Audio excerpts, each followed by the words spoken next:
Hola, ¿qué tal? ¿Cómo están?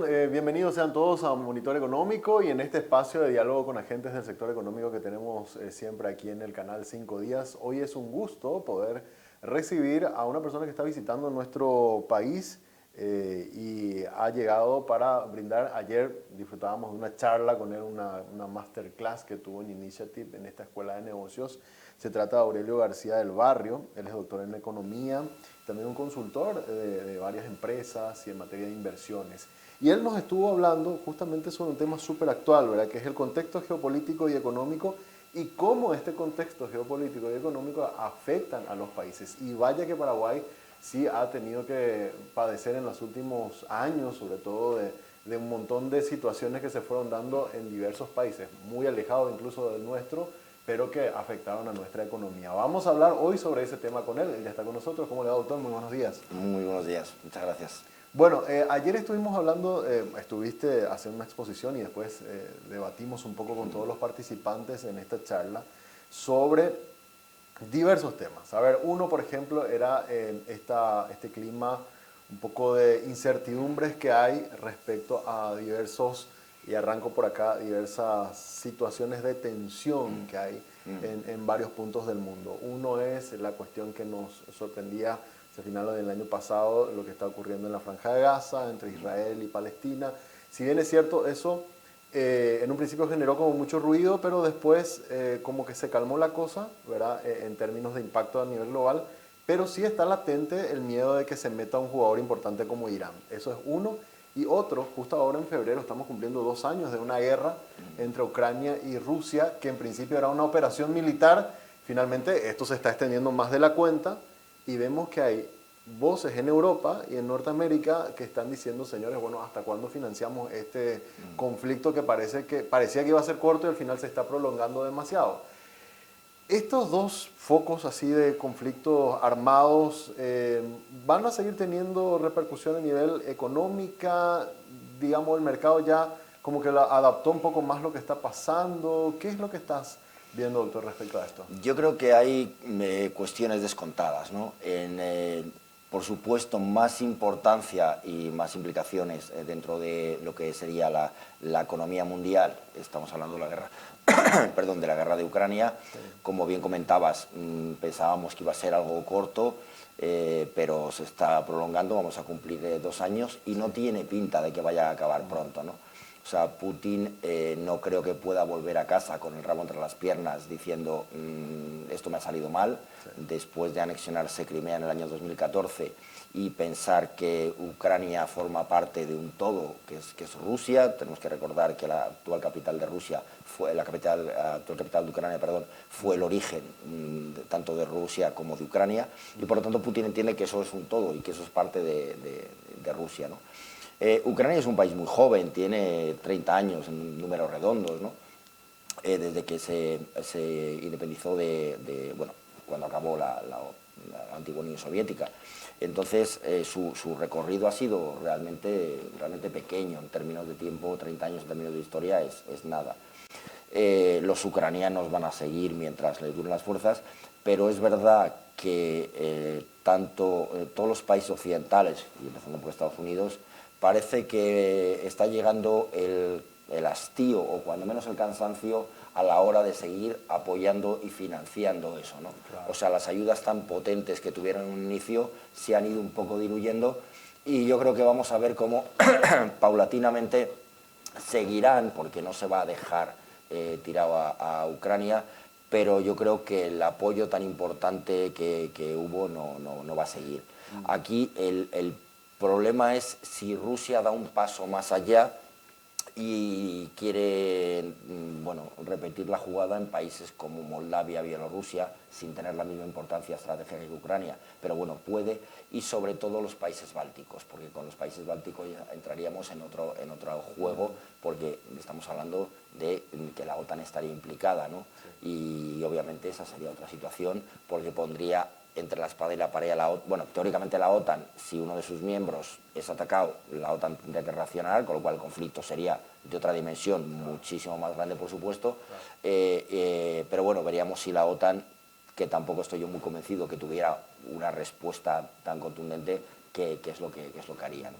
Además que se está introduciendo también algo de debate a nivel político de los países. O sea, caso por ejemplo de lo que son esta antesala de las primarias en Estados Unidos, el tema de seguir financiando la guerra es ya una cuestión importante dentro del discurso de los políticos. Lo mismo está ocurriendo también en Europa, ¿verdad? Al mirar los presupuestos, decir, señores, bueno, ¿hasta dónde vamos a seguir y hasta qué punto vamos a seguir apoyando esta guerra que, como bien dijiste, parece que no tener solución? Putin habló en estos días, dio una entrevista a una cadena norteamericana y decía, nosotros, señores, no vamos a cortar esto. Y parece, y esto lo apuntabas ayer en la charla, de que ha sorprendido también la capacidad de reacción que tuvo Rusia con todas las medidas económicas que se le tomaron financieramente hablando, y ellos siguen de alguna manera todavía con combustible para seguir esta guerra. De hecho, claro, lo que pretendía con todas las medidas que se tomaron al inicio del conflicto, se pretendía ahogar a Rusia para que no pudiera continuar con la guerra, ¿no? Y hemos visto cómo se han escapado como el agua entre las manos, ¿no? Porque se le impusieron sanciones en el mundo SWIFT para que no pudiera hacer transacciones bancarias, pero bueno, solo en rublos, perdón, pero podían operar en dólares, han seguido operando en dólares. Ha habido hipocresía también, porque toda la prohibición de importación de petróleo y de gas, donde Alemania, por ejemplo, sabemos que tenía un 90%, prácticamente un 90% de dependencia energética de Rusia, bueno, pues ha habido países de la Unión que han seguido comprando todavía petróleo y gas, sobre todo en los primeros meses o incluso diría el primer año del conflicto. Ahora han tenido que volver a sus energías fósiles tradicionales, en el caso de Alemania el carbón, Francia la energía, porque dentro de ese mundo, también comentábamos ayer, de las energías verdes, ¿no? Pues bueno, la gente ha tenido que aparcar eso y volver a sus energías tradicionales porque las restricciones con Rusia lo han marcado. Pero al mismo tiempo que ha hecho Rusia todo el petróleo, siendo junto con Arabia Saudí el mayor productor de petróleo del mundo, todo el petróleo que no puede exportar a Europa, por ejemplo, ha firmado un contrato con China y principalmente con China, también con India, y lo está desviando por ahí. Y entonces estamos viendo que la situación económica de Rusia en el 2024 va a ser mejor incluso que en el 2023. O sea que mientras Ucrania sí están realmente impactados desde un punto de vista macroeconómico por la guerra, en el caso de Rusia no es así, siguen su vida tranquilamente. Totalmente. Y ahí quiero saltar a otra cuestión que habías apuntado también, la cuestión de medioambiental, porque a ver, los países europeos, por esta cuestión política con Rusia, tuvieron que volver incluso a usar leña en algunos casos, ¿verdad? Y ahí hay como un doble discurso, porque por un lado la Unión Europea está lanzando una resolución de impacto ambiental, medioambiental, creo que era la resolución 1115, que va a entrar en el 2025, y también se está frenando un acuerdo con el Mercosur justamente por un anexo ambiental, ¿verdad? Donde pone como unas bases de no deforestación, de no contaminación, y hay como dos mundos, digamos, luchando en ese sentido. ¿Eso cómo se ve también en Europa, doctor? De la misma manera, Salvador, exactamente de la misma manera que tú comentas. La Unión tiene la famosa Agenda 2030, Exacto, que define todas las bases de lo que es referente a cambio climático, nuevas energías, las energías verdes, etcétera, etcétera. El problema que tiene es, creo que conceptualmente todos estaremos de acuerdo en que la preservación del planeta, etcétera, etcétera, nadie puede estar en contra de algo como eso. Pero en primer lugar diría que es un proyecto que requiere muchísimo dinero y muchísimo tiempo. O sea, no podemos, un país que viva del carbón, Alemania, no puede de repente pasar a energía eólica o energía solar en cuestión de 2 años, ¿no? Eso requiere una inversión fortísima y además va a tardar muchos años en hacer toda esa transición. De acuerdo que será paulatina, lo que queramos, pero es un proyecto muy a largo plazo. Pero el problema principal, dicho esto, es que eso choca con el desarrollo o la continuidad del modus vivendi de las sociedades en los distintos países. ¿Por qué? Porque si cogemos el mundo de la agricultura, lo estamos viviendo ahora mismo en España, lo comentábamos, los ganaderos y los agricultores están levantados, ¿no? Sí. Porque ellos viven, y básicamente el gasoil es fundamental dentro de su actividad, ¿no? Entonces, claro, si le recortas el gasoil o le pones trabas a que utilicen gasoil, que es un elemento contaminante, no, es que su negocio se hace absolutamente inviable. Y no hablamos de grandes productores, no hablamos de grandes compañías que tienen músculo, tienen pulmón para soportar situaciones difíciles. Estamos hablando de autónomos o pequeños empresarios que trabajan ellos solos o a lo mejor 2 o 3 personas en una explotación agrícola. Entonces, para ellos, este tipo de situaciones se convierten absolutamente insostenibles, ¿no? Claro. Una cosa que leía, justamente apuntando a lo que estabas diciendo, granjeros españoles estaban alertando el otro día que de entrar estas medidas tan fuertes en materia medioambiental, lo que podría hacer es desalentar la producción y haber menor oferta, con lo cual los precios se podrían disparar y eso generar también un impacto inflacionario en la propia Europa. Es que lo estamos viviendo, de hecho. Es que lo que acabas de mencionar es tal cual, lo estamos viviendo. O sea, los precios, yo ya el otro día escuchaba a un agricultor donde decía, no recuerdo el producto, decía, es que a mí me pagan por kilo 0,3 euros, mientras que el precio en el lineal del supermercado es un 700% más caro. Sí. O sea, es una auténtica salvajada. Entonces ahí, claro, tenemos que preguntarnos, ¿dónde se queda el dinero? Por muchos intermediarios que haya, y sabemos que en cada venta de uno a otro hay un IVA que se carga, etcétera, etcétera. Pero bueno, por supuesto el gobierno se beneficia por todos esos IVAs sobre IVAs que se van produciendo en cuanto a recaudación, pero bueno, el dinero en algún sitio se tiene. Obviamente alguien está ganando mucho dinero con esta situación, pero claro, a la postre, a efectos de consumidor, eso provoca, ya estamos viviendo una situación inflacionista, aunque es cierto que se está suavizando, venimos de una situación muy complicada el año pasado, pero todavía es una situación inflacionista importante, y claro, eso lo único que hace es generar más inflación, claro. Totalmente. La gente se queja muchísimo del precio de la compra. Y la cuestión de, a ver, en todo este ambiente, digamos, de incertidumbre a nivel internacional que estuvimos hablando, generó, bueno, el 2022 fue un año de mucha inflación, el 2023 intentamos acomodarnos, eso fue a nivel mundial. Y el precio de las materias primas, ¿qué se espera con estos climas así de incertidumbre, doctor? El precio es muy variopinto, pero diría que el precio de las materias primas también se va a equilibrar. También ha sido muy volátil desde la guerra de Ucrania. Obviamente ellos son el granero de Europa y de África, diría también. Entonces generó muchísima volatilidad. Creo que 2024, dentro de que es un año de incertidumbre, pero bueno, es un año de acomodo. Va a ser un año de acomodo, empezando por el petróleo también, donde también hemos tenido muchos picos en el año 2023. Entonces 2024 va a ser un año de acomodo, diría. Creo que los tiros van a ir por ahí. La cuestión de la pandemia, que lo mencionaste ayer también como un efecto importante, o sea, hiciste una retrospectiva de los últimos 14 años, ¿verdad? Cómo cambió tanto el mundo en tan poco tiempo, ¿verdad? Pero ¿se ha superado ya? ¿Se ha vuelto a la normalidad o hay cosas que todavía seguimos arrastrando? Yo creo que la lectura de la pandemia, para mí lo más significativo es que hemos visto que a raíz de tenernos que quedar encerrados en casa durante unos cuantos meses, eso provocó los graves problemas de las cadenas globales de suministro, como sabemos, ¿no? Durante muchos meses posteriores a la pandemia todavía había barcos, especialmente en China, porque además China tuvo una política de COVID cero y estuvo la gente más encerrada todavía, con lo cual todavía los productos de China, productos terminados o insumos, todavía tardaron mucho en llegar a sus puntos de destino en el resto del mundo. Y eso lo que ha supuesto es que el concepto de globalización, como lo habíamos entendido hasta la fecha, vaya a ser distinto. O sea, estamos viendo como empresas que se habían localizado en distintos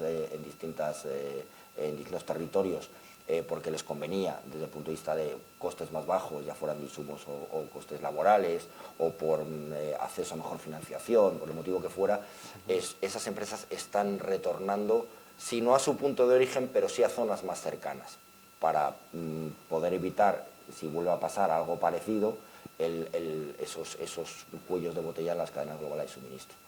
Y después, por otro lado, porque esos problemas en las cadenas globales de suministro también han supuesto una fuente sabemos que los problemas de inflación, si lo miramos en los grandes bloques económicos, tienen un origen distinto en Estados Unidos que en Europa. En Estados Unidos prácticamente en un 80% el problema viene por un shock de demanda, un recalentamiento de la economía por toda la política monetaria tan laxa y la política fiscal también, todas las ayudas que se concedieron tanto a empresas como a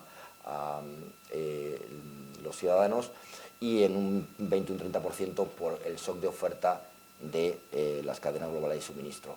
Mientras que en Europa es al revés, o sea, se invertirían los porcentajes. Básicamente el problema inflacionario de Europa viene determinado por un shock de oferta, el incremento de costes de energía, materias primas, los problemas de las cadenas de suministro, etcétera, etcétera. Entonces, ha sido una lección dura de aprender y de digerir. Por lo tanto, las compañías están tendiendo a salirse de esa senda que había de la globalización y, por lo tanto, creo que veremos que el mundo va a ser diferente en ese sentido en los próximos años a venir. Claro. Yo ni siquiera soy capaz de atisbar dónde acabará en este momento, pero ya estamos viendo que va a ser diferente y eso es un proceso que creo que a corto plazo no va a tener marcha atrás. En el campo financiero mencionaste una cosa que era muy particular, que la teníamos hace 4 o 5 años, de tasas cero en las principales economías del mundo, caso Estados Unidos, Europa, Japón, Asia, ¿verdad? Que comenzaron a subir a niveles históricos. O sea, estábamos con tasas que no veíamos hace 40 años. De alguna forma parece que ahora a nivel global como que se frenó esos ajustes de una política monetaria muy contractiva, ¿verdad? Caso Estados Unidos, porque evidentemente gran parte del comercio internacional se mueve en dólares y estamos muy pendientes de lo que haga la Fed. ¿Qué se puede esperar en la política monetaria de los Estados Unidos, en eventuales ajustes para la Fed? ¿Va a mantener la tasa como está? ¿Hay posibilidades de bajar o hay espacio para bajar también en Estados Unidos? Sí, Estados Unidos es una economía que tiene, sus movimientos son más abruptos, digamos, que en el resto del mundo, sí. Tanto sus caídas como sus recuperaciones. Entonces, diría que ha sido el país que más rápido se ha recuperado de la pandemia. La crisis energética le ha tocado, pero le ha tocado en menor medida, porque ellos no, son autosuficientes en tema energético porque tienen explotación de gas y petróleo, pero se encontraron con esa situación inflacionista que comentamos anteriormente, provocada principalmente por el shock de demanda, por ese recalentamiento económico y porque había mucho ahorro embalsado también durante la pandemia, que de repente, bueno, pues en cuanto la gente salió a la calle, pues empezó a gastar, empezó a fluir ese dinero. Y además, por las características de consumo de los americanos, diríamos que fue en dos rubros, en ocio y en diversión. O sea, sí. Eso básicamente es donde están gastando dinero los americanos. Pero también el mercado inmobiliario está recuperando, etcétera, etcétera. Entonces, como tuvimos ese pico tan alto y además prácticamente de la noche a la mañana, porque veníamos, igual que veníamos de tasas cero desde el 2008, veníamos prácticamente de esa época donde los bancos centrales, la Fed a la cabeza, no conseguían llegar al objetivo del 2% de inflación. Sí. Entonces estamos por debajo y hemos llegado a tener inflaciones del 0% o muy, muy pequeñitas. Y de la noche a la mañana la inflación pasa del 0 al 10, o sea, es un boom. Entonces, claro, la reacción normal del Banco Central de turno es subir las tasas para intentar controlar la inflación dentro de una política monetaria más monetarista, ¿no? Y dejar al lado todo el lado keynesiano. Entonces, ¿qué ocurre?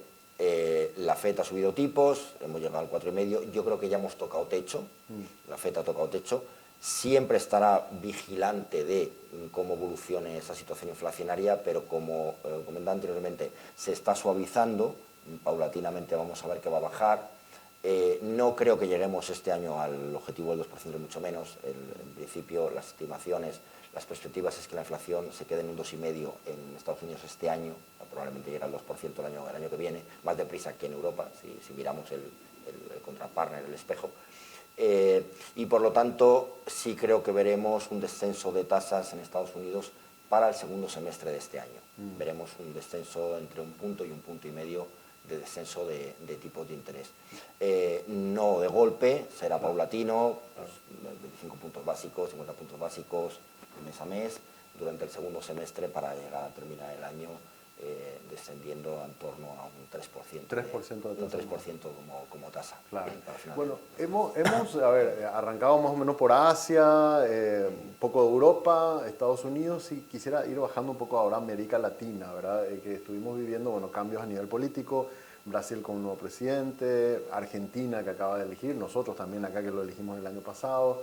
Para América Latina, ¿cómo estás observando la situación? A ver, ayer mencionabas, y obviamente es así, Argentina es un caso absolutamente distinto al resto de los países. De hecho, hoy en el diario 5 Días publicábamos las tasas de inflación.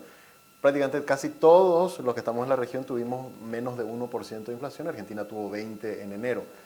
Pero independiente de esa situación, en la región, ¿cómo lo estás observando? La región hemos pasado de una situación histórica donde había 5 países, que era la primera vez en la historia que ocurría, 5 países dominados por gobiernos de izquierdas, además con tintes populistas, lo cual genera inestabilidad en los mercados y además estos gobiernos, por todo el esfuerzo que hacen en gasto público, obviamente eso genera déficit con el correspondiente impacto en la deuda por vaso comunicante, ¿no? 2 de ellos ya no es así.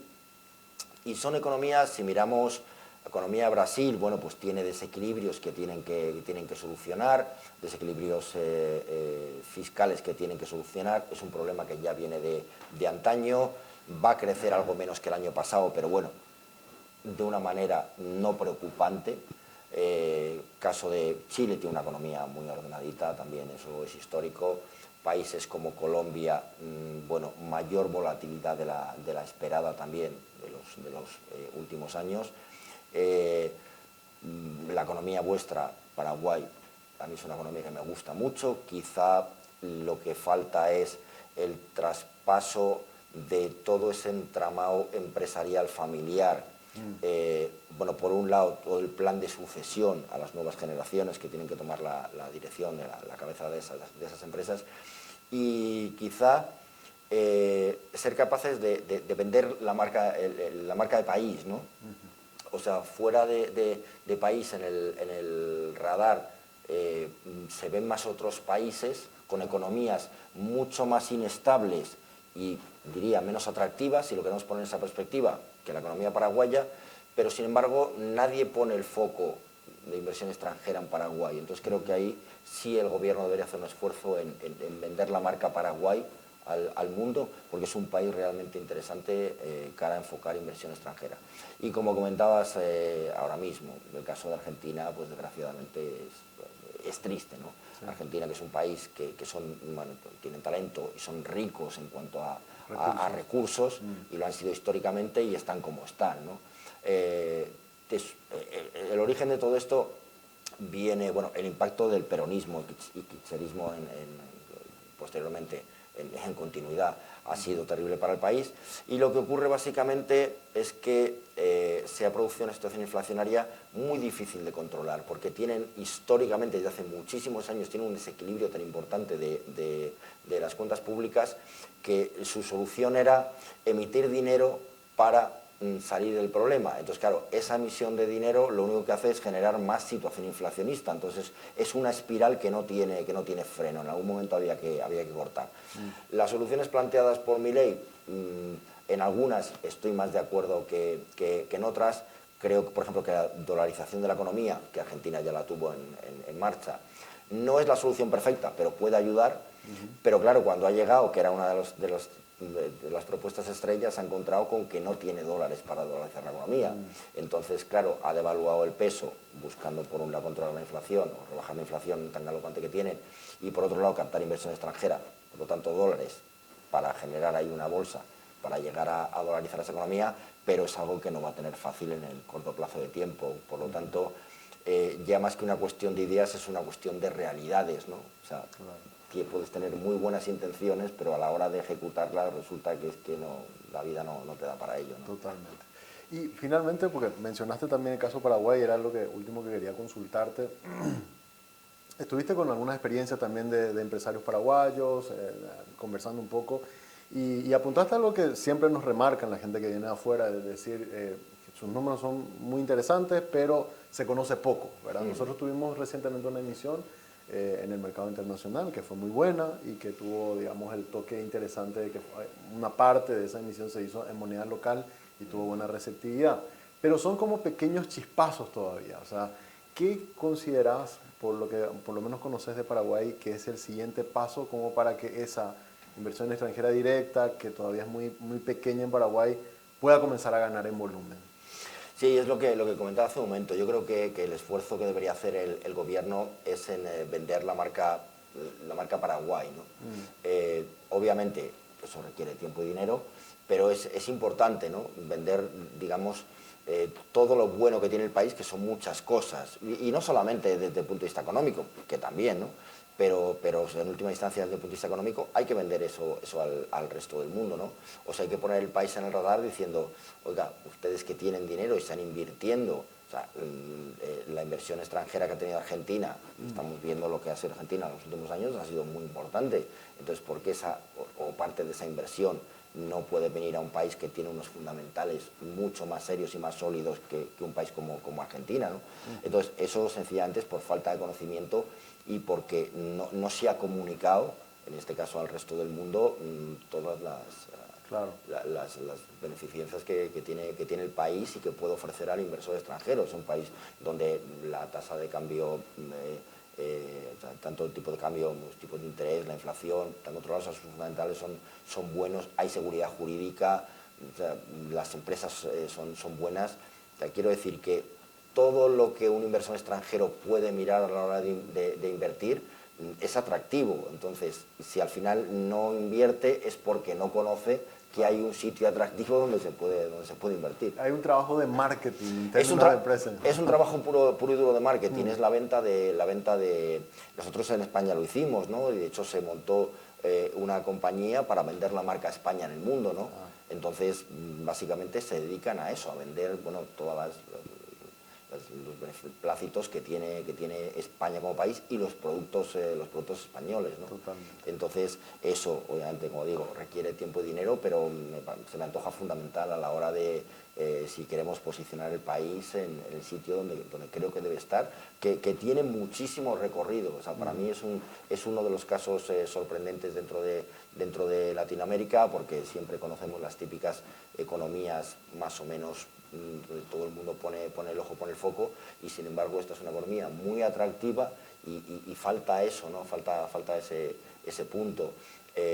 Las compañías también, creo que son grandes compañías a nivel doméstico, pero también les falta dar ese paso hacia la internacionalización, salir al resto del mundo, lo cual también facilita que el país esté en el radar, porque los productos y las compañías locales van a estar presentes en otros territorios, en otros lugares. Y creo que son un poco los dos factores fundamentales. No es que sean grandes pasos, pero sí pasos muy importantes a la hora del desarrollo del país. Totalmente. Le comentaba al doctor que bueno, tuvo la suerte de venir a Paraguay justo en una semana en donde el clima nos regaló por lo menos unos días mucho más agradables.